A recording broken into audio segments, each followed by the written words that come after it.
قدرمنو عزتمنو دا یوه پوښتنه زما څه بار بار دا خلک کوي چې په دا ګډو کورو کې په ګډو ویشو کې چې په کور کې ډېرو ورونه سره اوسېږي جوینټ فیملي کې دغه خپلې خونې له د شپې یا هر ټایم پټ پټ شی راوړل څنګه قدرمنو عزتمنو دا کوم ورونه چې ګډ سره اوسېږي د دې مقصد یو د بل باندې تنګي راوستل نه وي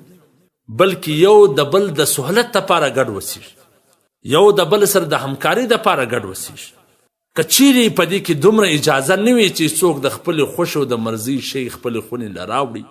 نو دا خو بیا سهولت نه سو دا خو یو عذاب سو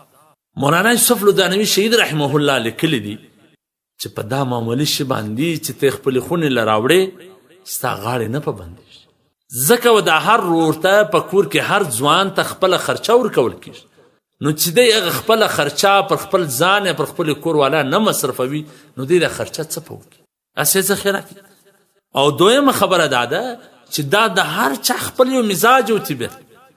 د یو شی خوښ د بل هغه شی نه خوښ هر یو ته په خپل کور کې معلومیږي یو وایي ترخې ورجې پخې کړه بل وایي که چا پخې کړې زه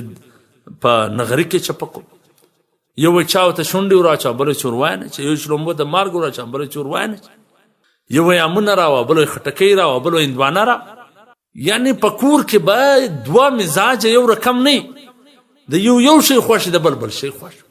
نو هغه یو چې د کور ټول چارې په لاس کې وي ټوله خرچې ورسره وي د هغو وسه چې په ټوله کور باندې یو میوه وخوري یو بل داسې شی وخوري لیکن هغه هر یو خو نسي کولی 2000 3000 خرچه یې ورکړی دی چې یو وارې دا ټوله کور دپاره شی نه وي هغه به بیا ختم کله کله دا خلکو ورکړي وي وایي په ګډ کور کې یو د خوښې شی تور په کڅوړه کې پټ راتېرول داسې دی لکه د سعودي عرب پر ایرپورټ چې نشهیي مواد تېری هیروین تېری بیا چې وایي کله وخورئ هغه کچره در ځای رسول داسې دی لکه یو لاش یو مړی چې سړی در یو ځای رسوي قتل یې کړی بیا هغه مړی در ځای نسي رسولی نو دومره اجازه باید دغه ورونه په خپله کې سره ورکړي چې تاسې کولی سئ چې تی خپل د خوښ شی وخوري یا خپل د خوښ شی کور ته راوړي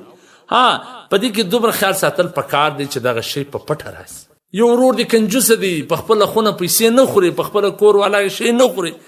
بخیل دی نو هغه د بخیل کور والا به بیا زړه نه تنګېږي چې ګوره پلانې خونه کې دا شا خوړل کېږي نو کور ته یې راوړه پټ یې راوړه پټ یې در ځای ورسوه دا نور مه به خبروه نو بیا به هغه کور کې بې اتفاقي نه راځي چې په پلانې خونه کې داسې شی دی پلانې غاړې دې نه په بندېږي خو پټ یې راوړه پټ یې خوره او پټ یې در ځای هغه کچره رسوه باید زموږ ستاسې دا ګډ ویشونه یو د بل سهولت وي نه یو د بل دپاره عذاب